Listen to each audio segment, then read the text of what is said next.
VR ക്രിയേഷൻസിൻ്റെ ബാനറിൽ ശ്രീ ദേവൻ നാഗലശ്ശേരി രചനയും സംവിധാനവും നിർവഹിച്ച കാട്ടുകലശം എന്ന സിനിമ മെയ് 28 കാലത്ത് ചങ്ങരംകുളം മാർസ് തിയേറ്ററിൽ ആദ്യ പ്രദർശനം നടന്നു.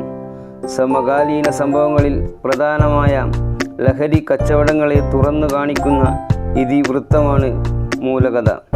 കൂടാതെ കുടുംബ ബന്ധങ്ങളുടെ അസ്വസ്ഥതകളും വേദനകളും പ്രണയനൈരാശ്യങ്ങളുമെല്ലാം പ്രേക്ഷക മനസ്സുകളെ സ്വാധീനിക്കുന്ന രംഗങ്ങളായിരുന്നു എന്ന് സിനിമ കണ്ടിറങ്ങിയവരുടെ മുക്തകണ്ഠമായ പ്രശംസകളും കാട്ടുകലശത്തിൻ്റെ സവിശേഷതകളാണ്.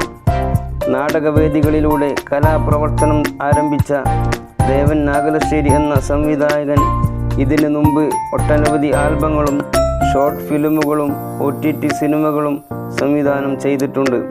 കൂടാതെ ജിമ്മി ഈ വീടിൻ്റെ ഐശ്വര്യം എന്ന സിനിമയിലും കാവിലമ്മ എന്ന മെഗാ സീരിയലിലും അസിസ്റ്റൻ്റ് ഡയറക്ടറായി വർക്ക് ചെയ്തിട്ടുണ്ട്. സിനിമ കണ്ടിറങ്ങിയ പ്രേക്ഷകരുടെ മികച്ച അഭിപ്രായം നേടിയ കാട്ടുകലശം തനിക്ക് വലിയ സംതൃപ്തി തന്നു എന്ന് ദേവൻ നാഗലശ്ശേരി അറിയിച്ചു. സൽമാൻ കുന്നുംകുളം, ശിവജി ഗുരുവായൂർ, സാലു കൂറ്റനാട്, വാസുദേവൻ നമ്പൂതിരി, കരുണ കുമാർ, ബാബുരാജ്, ഉണ്ണി പട്ടാമ്പി, രാജേന്ദ്രൻ, മുഹമ്മദ്, ഉണ്ണി ഉന്നത്തുര, ശ്രീ പ്രസാദ് ബാലുശ്ശേരി, വത്സല വാസുദേവൻ, അനുശ്രീ മഞ്ചേരി, ഗിഗി രാ ശിവൻ തുടങ്ങിയവരുടെ ഉജ്ജ്വല പ്രകടനം അഭിനയ മുഹൂർത്തങ്ങളോടെ വിസ്മയമാക്കി. ദേവൻ നാഗലശ്ശേരിയുടെ വരികൾക്ക് നിഖിൽ ഷാ സംഗീതം നൽകി.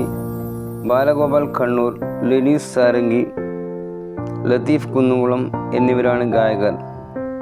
പശ്ചാത്തല സംഗീതം അരവിന്ദ് സംഗീത്, ക്യാമറ എഡിറ്റിംഗ് അനീഷ് തിരൂർ, ശബ്ദ മിശ്രണം ജോയ് ഓഡിയോ ലാബ്. സംവിധാന സഹായികളായി ശ്രീ നന്ദനൻ, കിരൺ, വിതുൽ, ശ്രീഹരി എന്നിങ്ങനെ ഒട്ടനവധി കലാകാരന്മാരുടെ ആത്മാർത്ഥമായ സേവനം കാട്ടുകലശം സിനിമയെ വിജയത്തിലെത്തിച്ചു.